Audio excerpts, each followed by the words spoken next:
Me toca presentar a Carlos Gil, un compañero de facultad y compañero de equipo de trabajo, lo cual es un placer. Carlos Gil Arbiol nació en Tudela, esto ya es importante, digo. Hizo sus estudios a partir de licenciatura en Deusto, no hizo la licenciatura bíblica en Deusto, y hizo estudios en Jerusalén y en San Andrews. La mayoría le conocéis, pero bueno, voy a decir algunas pinceladas porque puede ser que algunos pues, no recordéis algunas cosas. Su tesis doctoral fue sobre la autoestigmatización en el movimiento de Jesús, los dichos de discipulado, y actualmente es profesor titular en la Facultad de Teología de la Universidad de Deusto, donde da clase de sinópticos y de San Pablo. Carlos es también profesor de la Escuela Superior de Estudios Franciscanos en Madrid. Y esto creo que es importante porque el franciscanismo pues es un rasgo que le caracteriza, ¿no? Esa libertad unida a esa libertad intelectual y personal, bueno, yo creo que influye mucho en sus trabajos, en sus posiciones y en su posición intelectual y vital, y creo que es algo a destacar y a valorar, que ha influido en su labor académica y en su labor investigadora. Ha sido miembro del Consejo de la AVE, también, como sabéis. Dirige la colección Que se sabe de, y bueno, entre sus publicaciones, que hay muchísimas y no voy a leer, desde luego diré bueno, pues que la última es el libro que nos presentó el otro día sobre Pablo.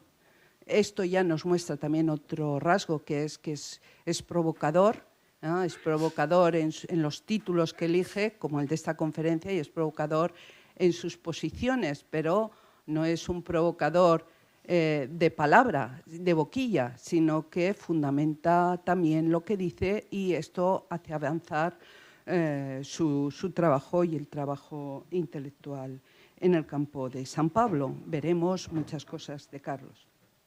En cuanto a los artículos, pues bueno, voy a señalar 2 o 3 simplemente para ver por dónde va, ¿no? Uno de ellos es La casa amenazada, conflicto de modelos familiares en 1 Corintios. Extranjero y hermano, el otro en las comunidades paulinas.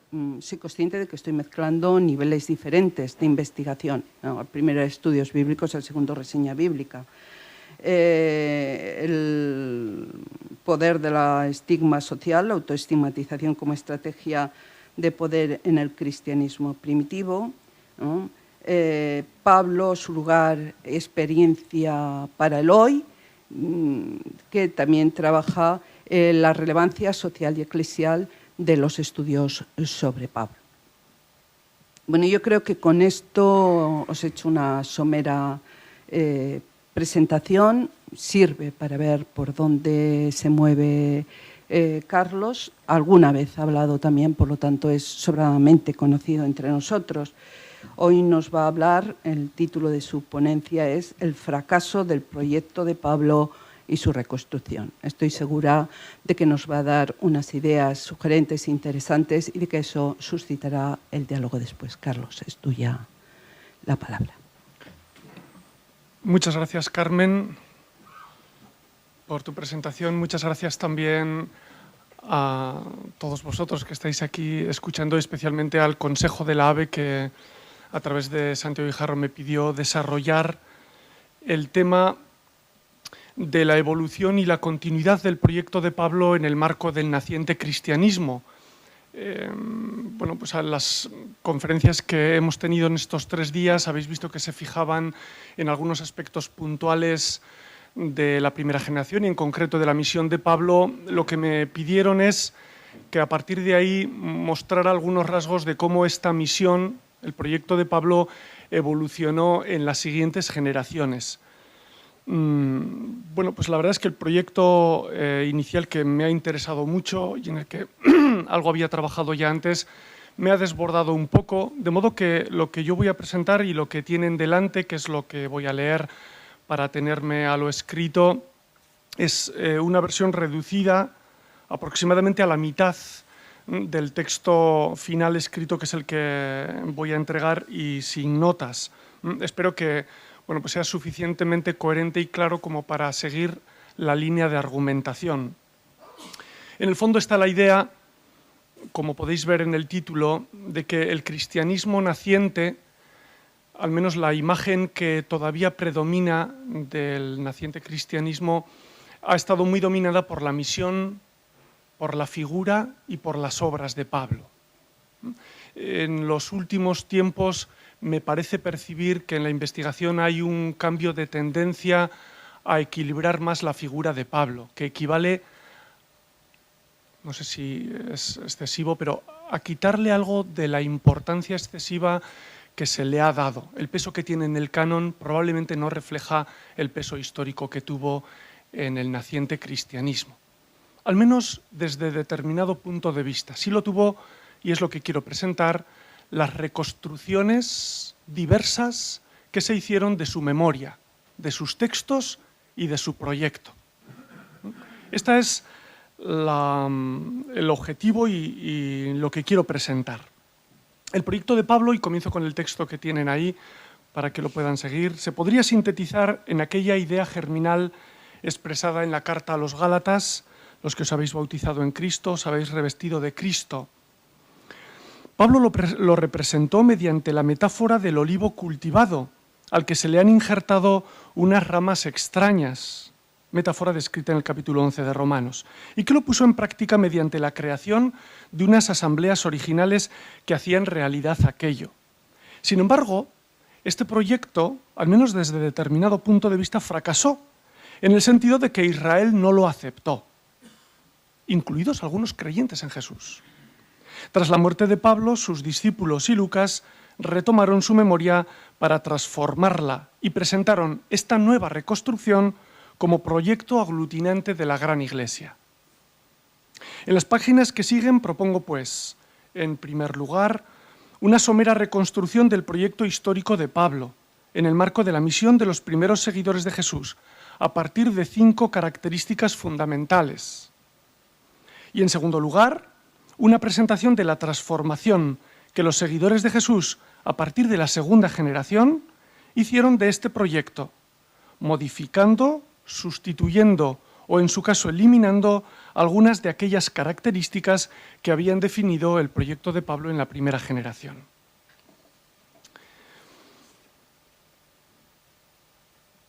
Voy pues con la primera parte a intentar describir muy someramente, en base a 5 características, lo que me parece a mí que podría ser calificado como el proyecto histórico de Pablo. Esta primera característica que define el proyecto de Pablo es la peculiar comprensión de la fe de Jesús, que abría el presente a nuevas posibilidades.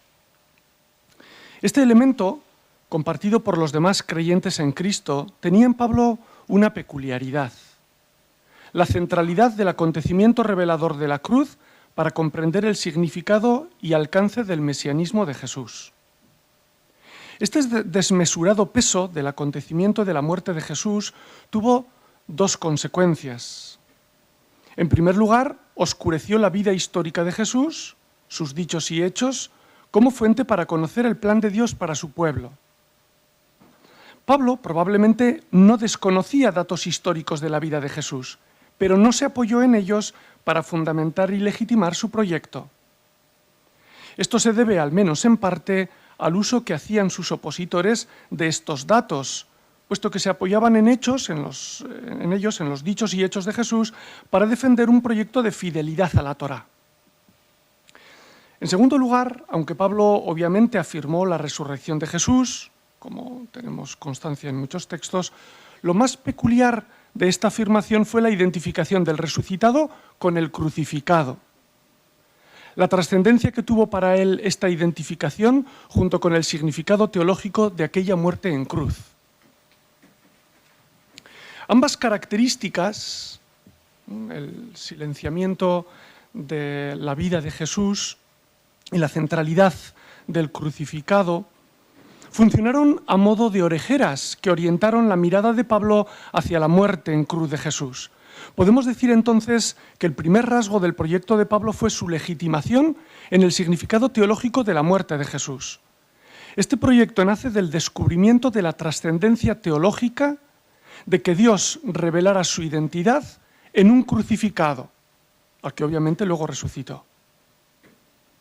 Aquel acontecimiento le llevó a poner en el centro de su reflexión, de su cosmovisión judía y de su misión, el significado teológico que se le reveló, que Dios, en vez de utilizar mecanismos de castigo contra los culpables de aquella injusticia, ofreció una oportunidad de reconciliación. Todo gira en torno a la nueva imagen de Dios que se revela en la cruz de Jesús, una imagen paradójica que mostraba su fuerza en la debilidad, su sabiduría en la simpleza, su riqueza en la pobreza, su divinidad en la humillación, etc. Este rasgo del proyecto de Pablo está en la base de los demás que voy a mencionar, y aunque resulte ambiguo o impreciso, es, a mi modo de ver, uno de los elementos que más acogida tuvo en la misión que desarrolló en torno al Egeo. Segunda característica. La urgencia escatológica tampoco es una característica exclusiva del proyecto de Pablo, pero en él aparece con una claridad e intensidad sin parangón, en parte debido a que no conservamos más textos de la primera generación, a no ser el documento Q. Su reflexión sobre el tiempo presente, como un tiempo breve, debió ser determinante en el inicial éxito de su misión. Esto le dio al proyecto de Pablo un carácter temporal, orientado al acontecimiento futuro de la parusía. Este tiempo de transición se vivía como un tiempo de resistencia, en el que la visión del mundo coincidía en parte con la visión apocalíptica que compartían muchos otros judíos, y que hacía un diagnóstico negativo de la realidad presente, y proyectaba la esperanza de justicia y paz en el tiempo venidero.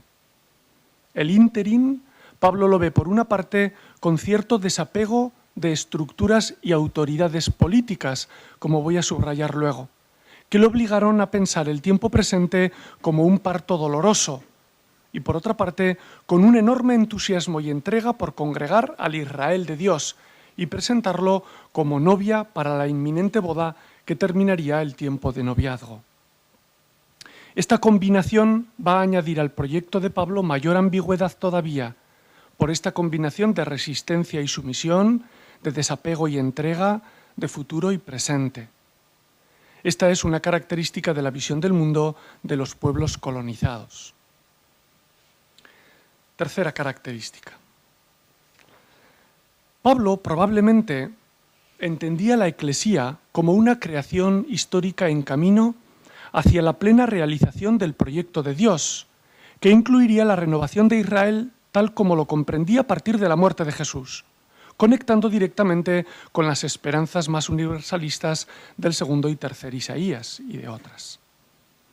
Esta nueva realidad dinámica, formada por todos los judíos que terminarían creyendo en el Mesías Jesús en un futuro próximo, además de todos los gentiles que también lo aceptaran, es la que él llama eclesía, y que se relaciona con Israel como una transición, como un paso previo al Israel escatológico, el del tiempo final. El Israel según la carne, en su terminología, es el Israel presente, el Israel étnico, los circuncidados que están llamados a creer en el Mesías, aunque todavía no lo hayan hecho.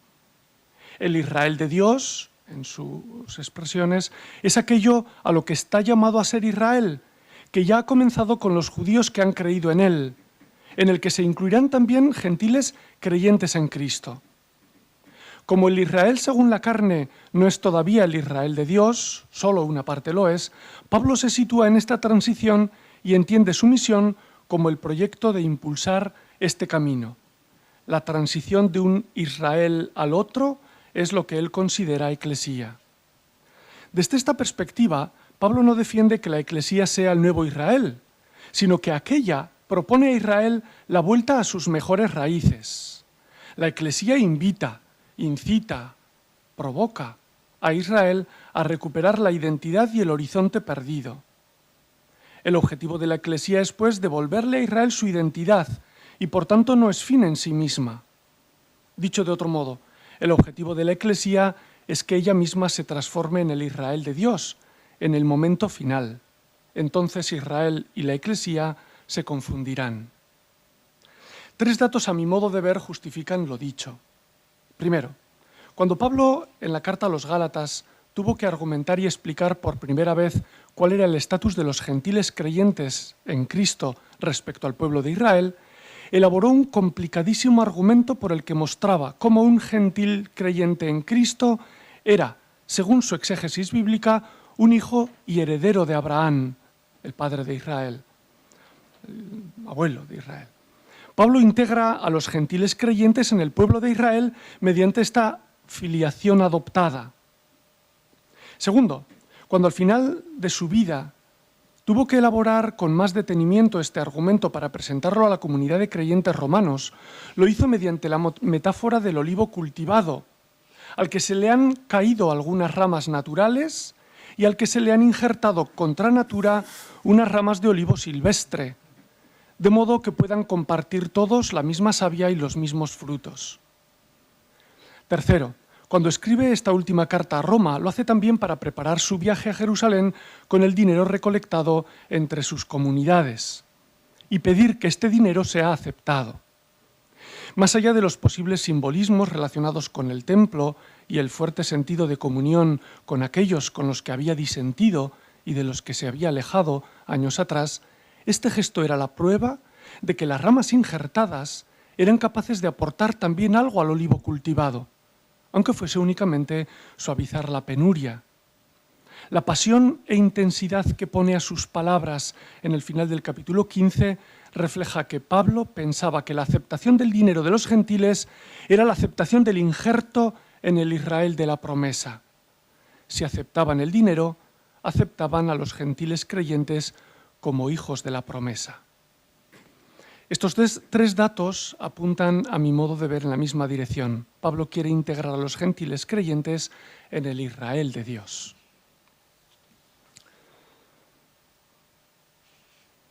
Un último párrafo de este punto que por error no aparece en el texto que les han entregado. Por último, Pablo también reformula la función y sentido de la ley en el Israel de Dios. Para él, no era una frontera de identidad y de separación entre judíos y gentiles, sino una llamada de Dios a confiar solo en Yahvé y en su amor incondicional. Los seguidores de Moisés, según Pablo, se equivocaban depositando su confianza en el cumplimiento de la Torá, porque lo que Yahvé espera es que la depositen en él, cayendo en la cuenta de que nadie puede cumplir toda la ley. Este es el argumento que desarrolla en parte del capítulo 3 de Gálatas. La exigencia del cumplimiento de la ley quedaba anulada como signo de pertenencia o de privilegios étnicos, escatológicos o soteriológicos. Para Pablo, la ley tenía únicamente una función ética, que recuerda el único mandamiento, el del amor. Cuarta característica. El proyecto de Pablo parece estar marcado por la construcción de una eclesía que sea reflejo de la imagen del Dios revelado en la cruz de Jesús. Pablo parece tener claro que la nueva alianza, la alianza del Espíritu, no significa una ruptura de la alianza con Israel en el Sinaí, sino la recuperación del sentido original de aquella, que debe reflejar como en un espejo la gloria del Señor. Esto constituirá una característica muy peculiar del proyecto de Pablo, que el conjunto de los creyentes en Cristo sea capaz de reflejar la identidad y la actuación de Dios en la historia, tal como Pablo la ha descubierto en la cruz de Jesús. Así pues, el proyecto de Pablo se caracterizó por incorporar a un número muy significativo de personas marginales en el ámbito urbano en el que se desarrolló su misión. Pablo no creó únicamente un lugar de acogida y reconocimiento para los locos, los débiles, lo despreciable del mundo, lo que es considerado nada. Desde el punto de vista del patriarcado, en estas asambleas, es verdad, se acogía a mujeres y esclavos en igualdad de condiciones. Desde el punto de vista judío, los gentiles eran iguales que los judeos. Desde el punto de vista de los valores sociales y culturales hegemónicos, los necios y débiles, sin formación ni capacidad, tenían un lugar privilegiado de reconocimiento y cuidado por parte de los fuertes y cultos. Los que no tenían posibilidades económicas tenían un lugar con los que las tenían de sobra. Pero todos ellos no eran acogidos en las asambleas únicamente para lograr el reconocimiento que no lograban fuera. Pablo pretendía algo más. Quería que esas asambleas, aparentemente débiles, despreciables, necias, fueran ejemplo y modelo de lo que debía ser Israel, fueran ejemplo de lo que Yahvé quería que Israel reflejara a todas las demás naciones. La luz que Israel debía ser para los demás pueblos la entendió de este modo tan peculiar. Era la luz de un Dios que se reflejaba en los rostros de las víctimas, los marginados, los que no contaban para Roma ni para los poderes, los que, como lo había hecho Dios en la cruz de Jesús. Este aspecto alternativo de la Eclesía permite entender también su carácter ambiguo entre la casa y la ciudad.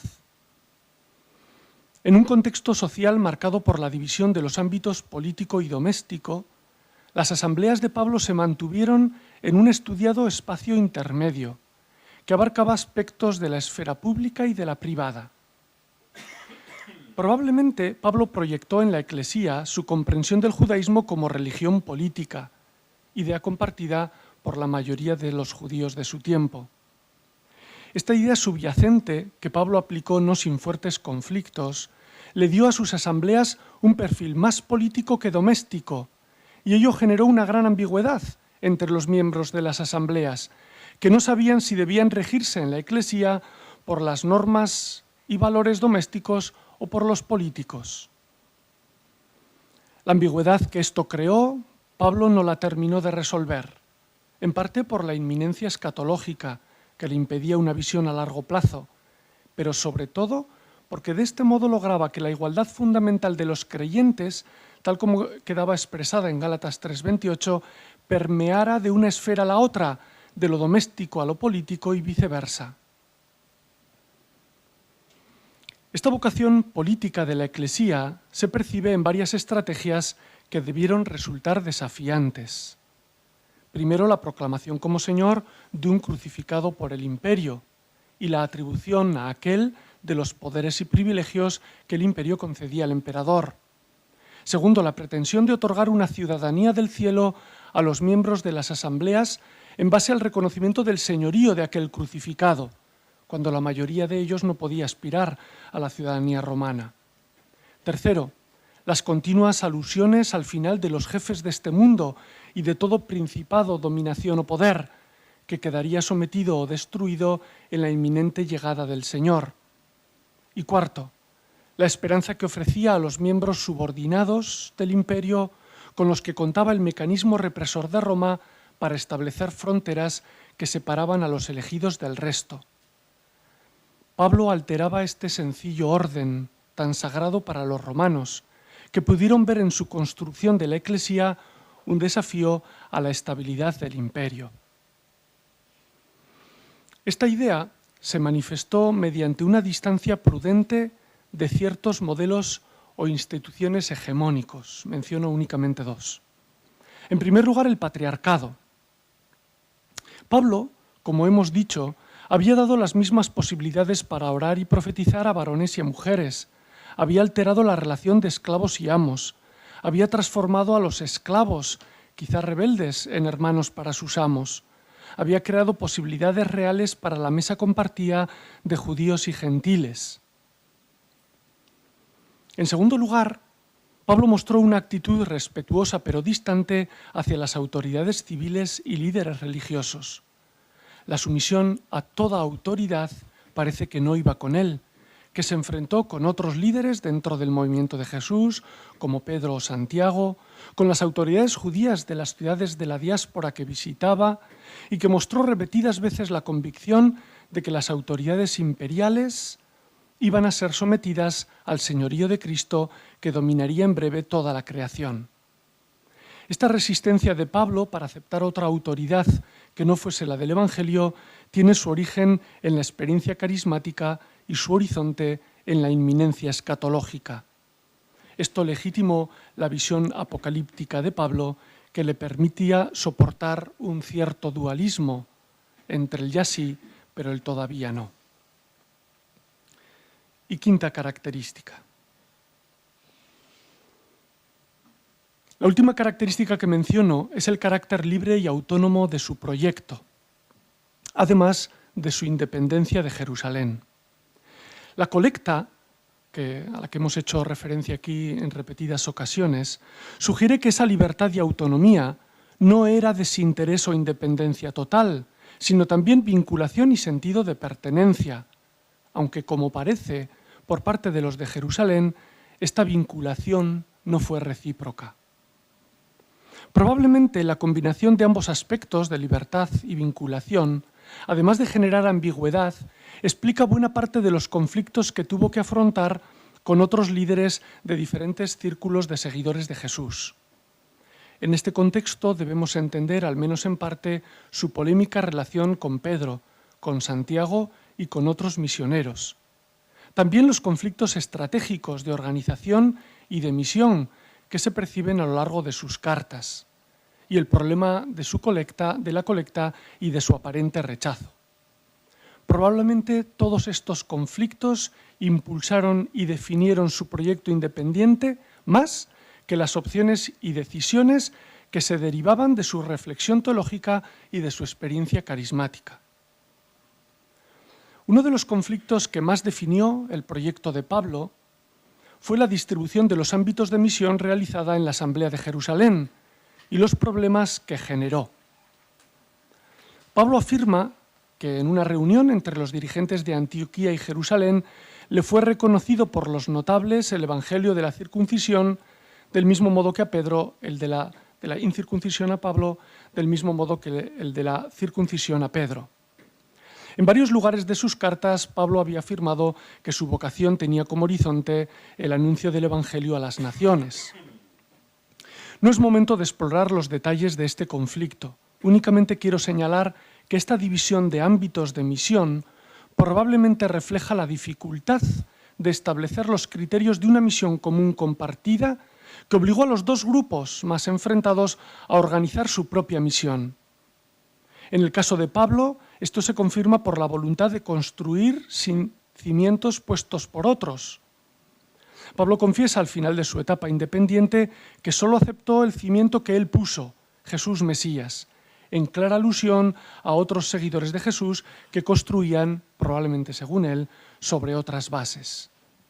El proyecto de Pablo, pues, estuvo marcado por este conflicto con otros líderes de grupos de seguidores de Jesús, con los que Pablo mantuvo una relación tensa, polémica, distante y ambigua, si bien desde su punto de vista nada de ello parece apuntar a una ruptura. Segunda parte. Pablo había experimentado un primer fracaso en Antioquía, anuncio del que vendría después. Allí, en Antioquía, su idea de una mesa compartida que caracterizara a la eclesía de judíos y gentiles se había visto truncada por la intransigencia de Santiago y otros seguidores de Jesús de Jerusalén. Esto había provocado el inicio de la misión independiente y la decisión de no construir sobre cimientos puestos por otros. Curiosamente, al final de su vida, experimentó otro fracaso similar por circunstancias parecidas. La colecta que llevó a Jerusalén para paliar la escasez de los creyentes judeos parece que no fue aceptada.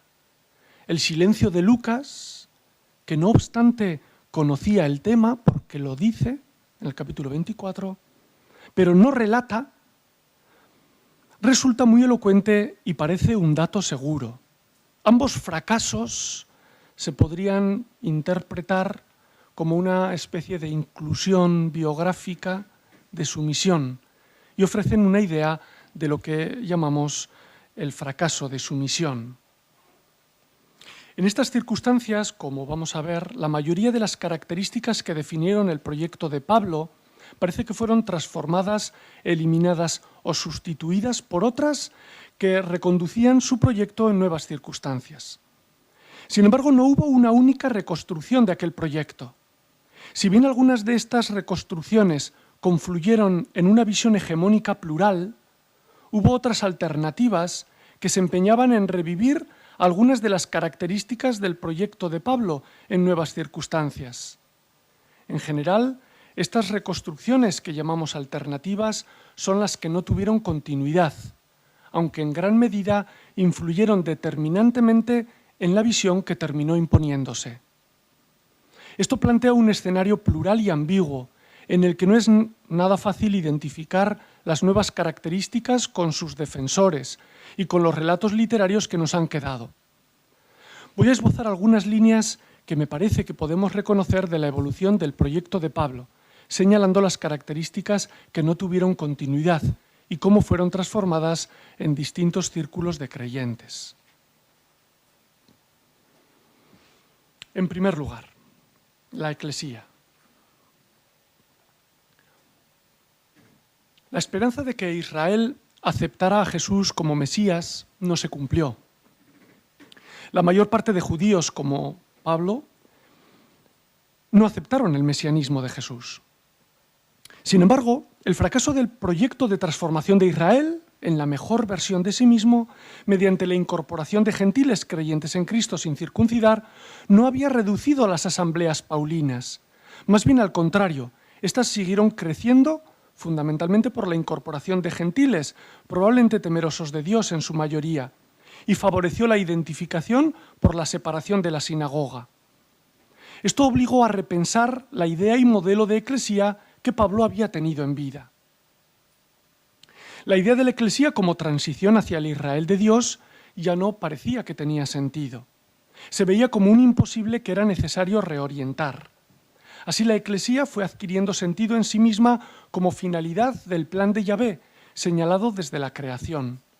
Este plan ahora se revelaba con toda claridad, pero no solo a Pablo, sino también a los apóstoles y profetas, y se convirtió paulatinamente en horizonte de la misión de los discípulos de Pablo. Estos, los discípulos de Pablo, que siguieron escribiendo cartas en su nombre, fueron los primeros que desarrollaron el concepto paulino de eclesía hacia un horizonte diverso de Israel. La identidad de la eclesía tiene algunas características de Israel, pero ya no pretende ser Israel, sino ocupar su lugar en el plan de Dios. Así, los autores de las cartas a Colosenses y Efesios expanden la eclesiología de Pablo en 4 direcciones, al menos. Primero es la eclesía, y no Israel, quien acoge el misterio escondido por siglos, que los gentiles son coherederos, miembros del mismo cuerpo y partícipes de la misma promesa de Cristo Jesús.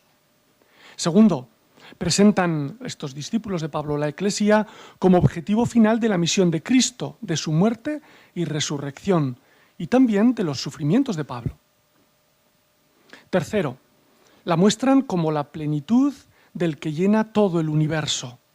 La eclesía es el pléroma. Y cuarto, la presentan como quien debe de desarrollar una misión histórica y trascendente que alcanza a los principados y potestades de los cielos. Todo ello parece apuntar en una misma dirección, mientras que Pablo todavía esperaba que la savia de aquel olivo centenario que era Israel revitalizara las ramas del olivo silvestre que eran las naciones y viceversa, para compartir el mismo destino y dar el mismo fruto en un futuro cercano. Ahora la mirada está puesta en la eclesía como la única que acoge y realiza ya aquella promesa en el presente. Por su parte, Lucas, en el segundo volumen de su obra, a finales del siglo I, pone en boca de Pablo la renuncia que muchos creyentes en Cristo habían hecho ya de la posibilidad de que Israel creyera en Jesús como Mesías. El Pablo de Hechos declara: «Se ha embotado el corazón de este pueblo. Sabed, pues, que esta salvación de Dios ha sido enviada a los gentiles, ellos sí que la oirán». El contraste con lo que el mismo Pablo pensaba y esperaba, tal como aparece en la carta a los romanos, por ejemplo, resulta muy claro. Unos y otros autores, los discípulos de Pablo, que escribieron cartas en su nombre, y Lucas, por otra parte, sentaron las bases para esta transformación de un aparente fracaso en un éxito futuro. Igualmente, la comprensión que Pablo tenía de la Torá, tal como he mencionado antes, resultaba ya un tanto problemática a partir del año 70, fundamentalmente por dos motivos. Por una parte, resultaba difícil de entender y de explicar, porque tenía como objeto salvar a Israel y mantener la esperanza de que el Israel según la carne se convirtiera en el Israel de Dios. Los seguidores de Jesús, a partir de la segunda generación, después del año 70, en su mayoría habían abandonado o estaban ya abandonando esta esperanza y ya no esperaban que Israel, al menos el conjunto de todos los hebreos, creyera en Jesús como Mesías. Por ello Lucas presentó a Pablo, igual que a Jesús, como fiel cumplidor de la ley. Ambos son presentados fieles a las tradiciones, a las promesas y a las prácticas judías, mientras que el judaísmo hegemónico posterior al año 70 se presenta desviándose de sus propias raíces.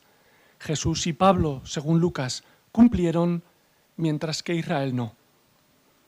Por otra parte, las afirmaciones de Pablo sobre el relativo valor de la ley podían resultar ahora peligrosas, porque incitaban al comportamiento revolucionario o rebelde, que resultarían fatales en la estrategia imperante de ser ciudadanos modelo. Por tanto, se impuso una nueva relectura del concepto de justicia, que en Pablo tenía esa idea de la actuación gratuita de Dios para considerar a todos justos. Y ahora pasó a designar el hacer lo correcto, comportarse según las leyes. De este modo, Pablo pudo pasar a ser considerado maestro moral en el siglo II.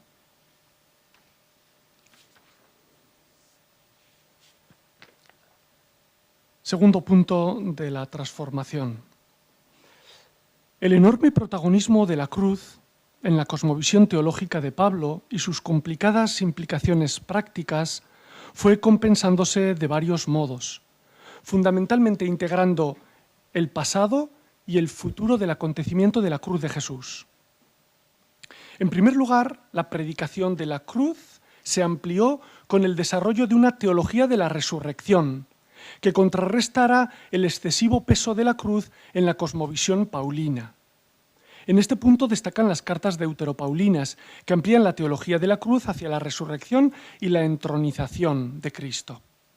Pablo, obviamente, ni ignoró la resurrección, ni las experiencias y testimonios que desencadenó, que fue decisiva para su proyecto, ni tampoco la entronización posterior, como se recoge en varios textos, por ejemplo, el himno de Filipenses. Sin embargo, la insistencia de Pablo en subrayar la centralidad de la cruz había caracterizado su proyecto y había tenido una serie de consecuencias teológicas, sociales y políticas que estaban en la base de buena parte de los conflictos que tuvo en el pasado. Muerto Pablo, y ante la necesidad de reducir las tensiones internas y externas lo más posible, parecía aconsejable ampliar la mirada, limitar las paradojas y desplazar el centro de la reflexión hacia la resurrección y la entronización de Cristo, que ofrecía además ciertas ventajas sociales frente a las amenazas de otras ideas y prácticas, como el ascetismo o rituales de los misterios. Colosenses y Efesios desarrollaron la cristología de las cartas originales, subrayando precisamente la preeminencia de Cristo sobre todo lo creado, su capacidad de reconciliar todo bajo su señorío, su poder para ofrecer una salvación universal. La entronización celeste de Cristo lo constituye en fuente de toda potestad y autoridad. En estas cartas, el cielo ha desplazado a la cruz como centro teológico. Y no es que la cruz desaparezca de la reflexión, sino que no tiene la centralidad que tuvo en el discurso de Pablo. Cuando la cruz es mencionada, se hace siempre subrayando a continuación la resurrección y la entronización.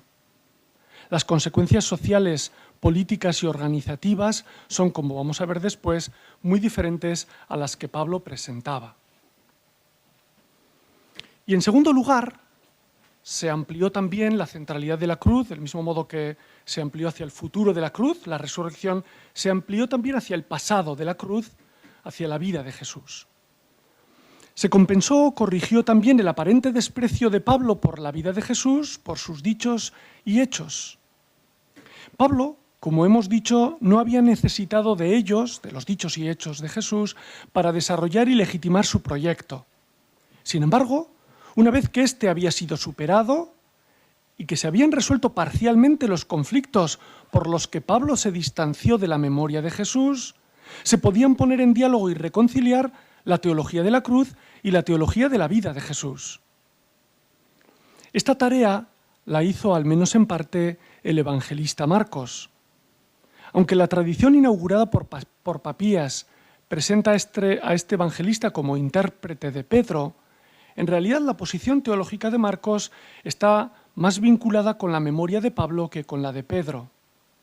Sus semejanzas en muchos aspectos permiten afirmar que Marcos es un intérprete, o al menos un simpatizante, de la tradición paulina, que aceptó y corrigió un aspecto fundamental, la escasez de referencias de Pablo a la historia de Jesús.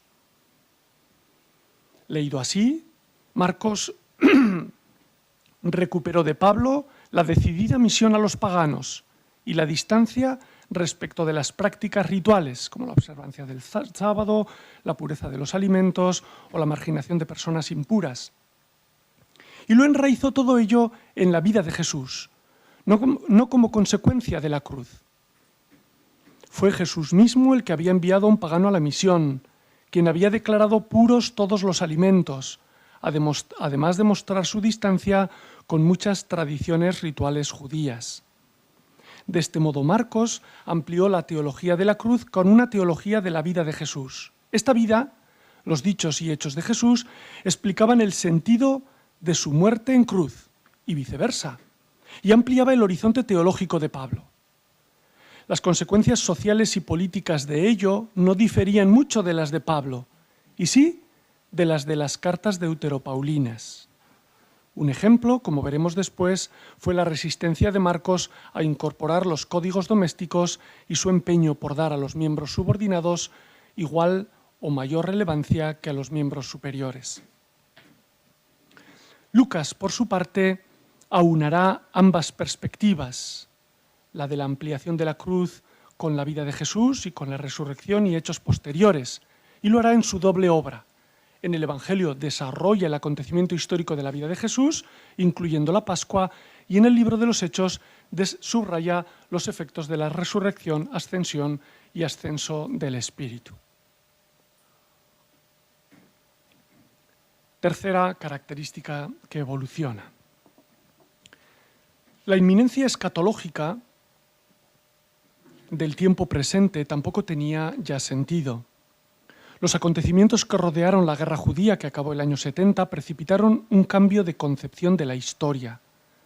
La idea del fin inminente había perdido fuerza y apoyos y fue cobrando mayor sentido una comprensión de la historia abierta y con un horizonte más amplio.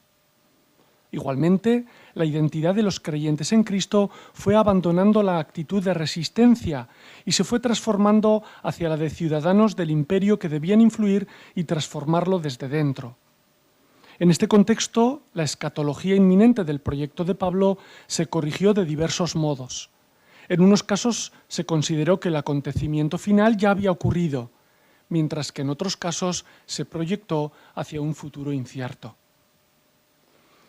El lenguaje de los discípulos de Pablo, que está detrás de las cartas deuteropaulinas, sugiere la posibilidad de que consideraran la Pascua de Jesús como realización de la escatología que Pablo y otros creyentes de la primera generación consideraban futura. El autor de Colosenses subraya el pasado ya realizado. Nos ha arrancado Cristo del dominio de las tinieblas, nos ha trasladado al reino de su Hijo querido, sepultados con él el bautismo habéis sido también resucitados con él, etcétera, etcétera. Efesios, por su parte, presenta una exaltación de la escatología realizada en Colosenses, al afirmar que Dios, en su abundante misericordia, ha vivificado con Cristo a los creyentes, víctimas en otros tiempos de la muerte espiritual, los ha salvado, los ha conresucitado y los ha coentronizado en los cielos en Cristo Jesús. Palabras de Giuseppe Barbaglio. Otras tradiciones, como la segunda carta a los tesalonicenses, justifican el retraso de la parusía e intentan corregir excesos entusiastas escatológicos que estaban causando abandono y desesperanza entre algunos. En cierto modo, de forma paralela, la concepción apocalíptica de la historia se fue ignorando, manteniéndose residual en algunos grupos marginales dentro de los seguidores de Jesús, y con ella algunas actitudes de resistencia y de distancia respecto a las instituciones imperiales que habían caracterizado la visión apocalíptica de la historia. Se impuso una visión más cercana y positiva respecto al patriarcado y a las autoridades imperiales, y se elaboró un discurso para ciudadanos modelo, como vamos a ver a continuación. Cuarta característica. El carácter social de la Eclesía, como reflejo de la cruz de Jesús, que para Pablo había tenido un perfil marginal y distante de modelos culturales hegemónicos, se fue transformando hacia perfiles sociales más domésticos y políticamente amables, que ampliaron la pluralidad y dieron más valor a los miembros socialmente relevantes e influyentes. La preferencia de Pablo por personas marginales o insatisfechas va a dar paso a la preferencia por quienes reproducen los valores centrales y hegemónicos. Mientras que Pablo, como hemos visto más arriba, había reconocido un lugar privilegiado para los locos, los débiles, lo despreciable del mundo, lo que es considerado nada, las cartas deuteropaulinas presentan como modelo al varón perfecto y desprecian al ignorante o al inmaduro. El excesivo protagonismo que los miembros subordinados, especialmente esclavos y mujeres, tuvieron en la primera generación se compensará favoreciendo el liderazgo de personas que representen mejor el patriarcado. Las cartas pastorales lo concretarán al restringir la autoridad de la Eclesía, la autoridad en la Eclesía a los varones, cabeza de familia ejemplares. Así, las resistencias de Pablo al patriarcado se van a suavizar incorporándolo el patriarcado progresivamente. Este se fue imponiendo conforme la esperanza escatológica se enfriaba, se desplazaba a un futuro lejano y ganaba apoyos un modelo más convencional de estar en el mundo. Resulta interesante comprobar cómo, de los tres pares de opuestos que Pablo había mencionado en Gálatas 3:28 para expresar la novedad de la Eclesía, en las cartas deuteropaulinas y posteriores ya no se menciona más que al primero, judíos y gentiles. Pablo, como he dicho antes, había dado las mismas posibilidades para orar y profetizar a varones y mujeres. Había alterado la relación de esclavos y amos. Había transformado a los esclavos en hermanos para sus amos. Había creado posibilidades reales para la mesa compartida de judíos y gentiles. A partir de las cartas de sus discípulos, la relación de mujeres y varones y la de esclavos y amos quedará condicionada a sus lugares sociales según el código doméstico que se incorpora como modelo de organización también en la Eclesía. Un aspecto interesante, este párrafo también ha desaparecido de su versión, desde el punto de vista práctico, es un problema que se les debió presentar a los discípulos de Pablo cuando quisieron moderar las resistencias de Pablo al patriarcado y más concretamente los textos en los que daba a las mujeres autoridad para orar y profetizar en las asambleas, en igualdad de condiciones que los varones.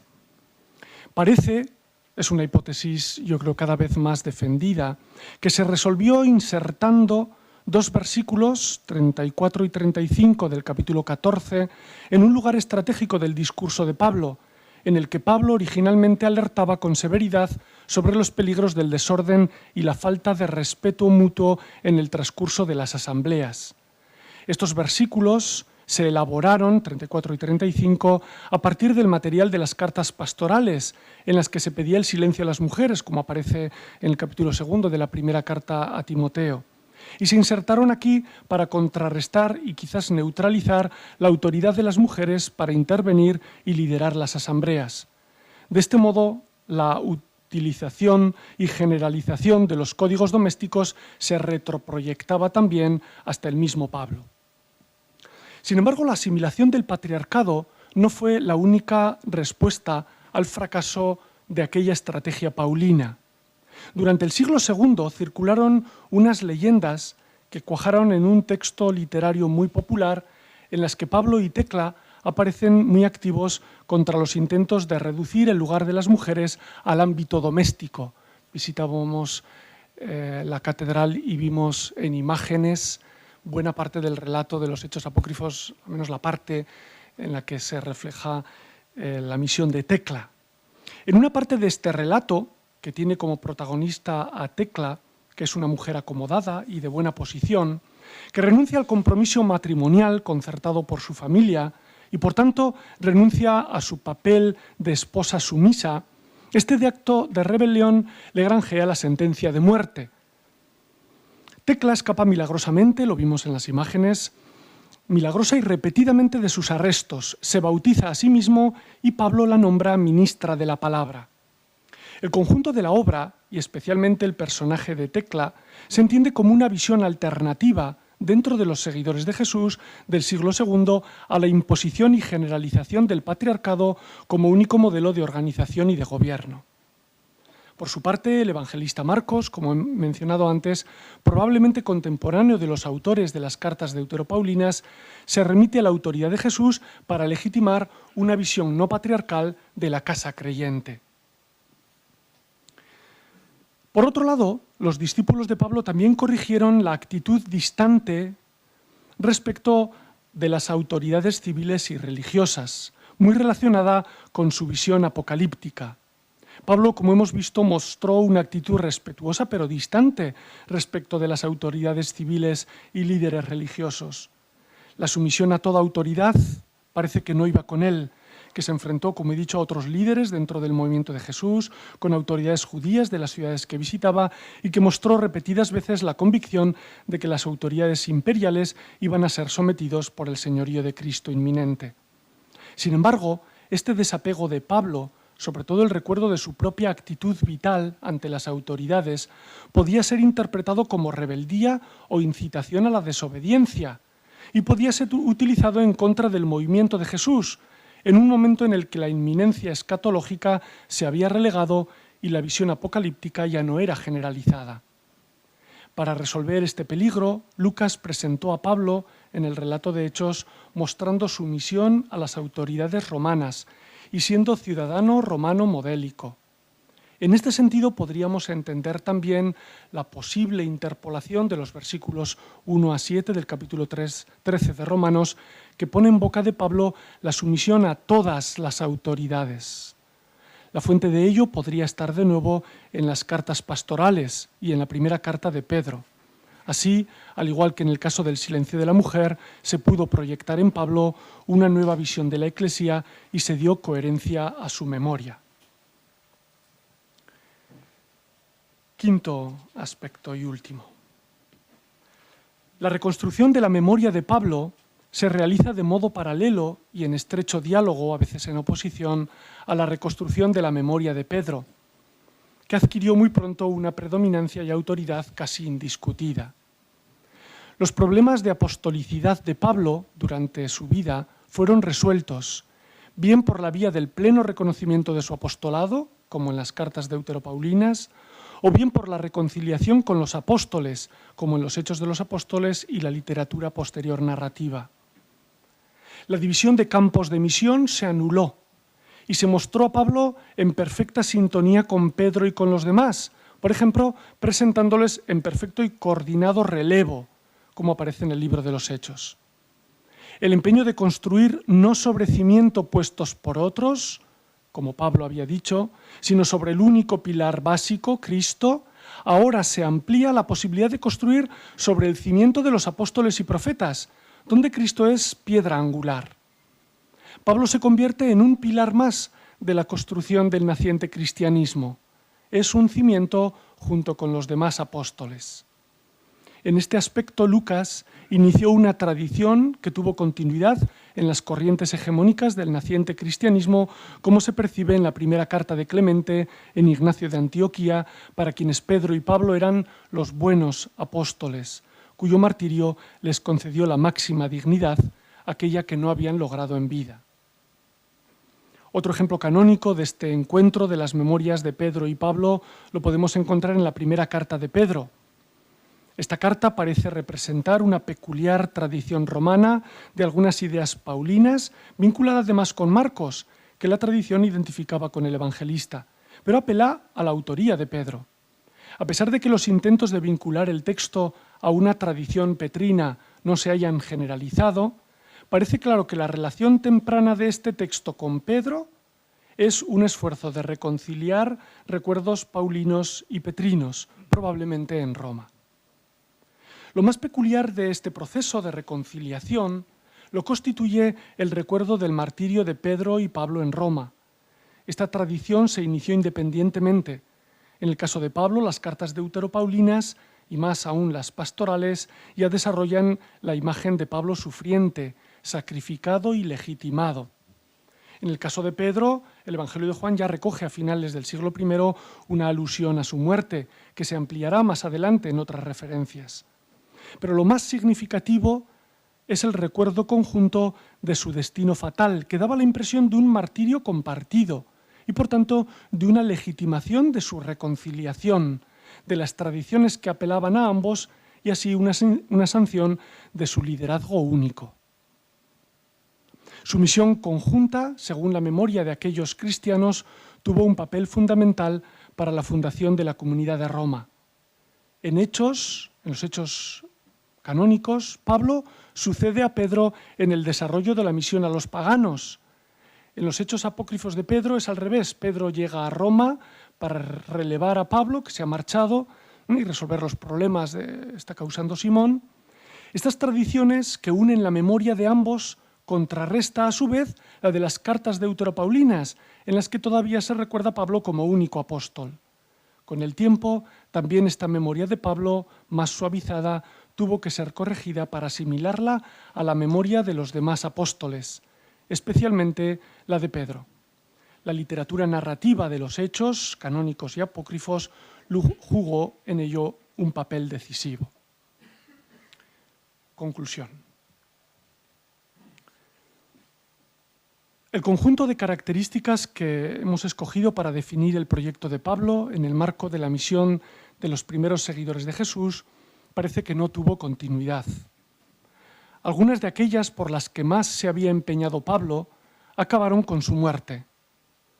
Sin embargo, sus asambleas tuvieron un éxito póstumo que Pablo no esperaba: la continuidad en el tiempo de unos grupos pensados con fecha de caducidad. En este sentido, quizá podríamos hablar también del éxito del fracaso de Pablo. Sin embargo, su proyecto, tal como lo hemos definido más arriba, fracasó en el sentido que no logró que Israel recuperara su original vocación a reflejar el rostro de Yahvé, tal como él, Pablo, lo había descubierto en la cruz de Jesús. A su muerte, quizá por el crecimiento de estas asambleas y por el retraso de la parusía, la mayoría de las características que definieron el proyecto de Pablo fueron transformadas, eliminadas o sustituidas por otras que actualizaban su proyecto a los nuevos tiempos. El horizonte de la Eclesía dejó de ser Israel para ser ella misma. La urgencia escatológica y el carácter de resistencia dio paso a una actitud más positiva respecto al modo de estar en el mundo. La centralidad teológica de la cruz se compensó con unas visiones teológicas más amplias y menos paradójicas. La resistencia al modelo patriarcal y el carácter marginal de las asambleas dieron paso a una progresiva asimilación cultural y diálogo que produjo una mutua transformación. Por último, la memoria de Pablo se transformó para convertir a un díscolo y rebelde líder de asambleas marginales en un apóstol consolidado, reconocido, modelo de ciudadanía y de las virtudes necesarias para afrontar los retos de la Iglesia en el siglo II. Muchas gracias.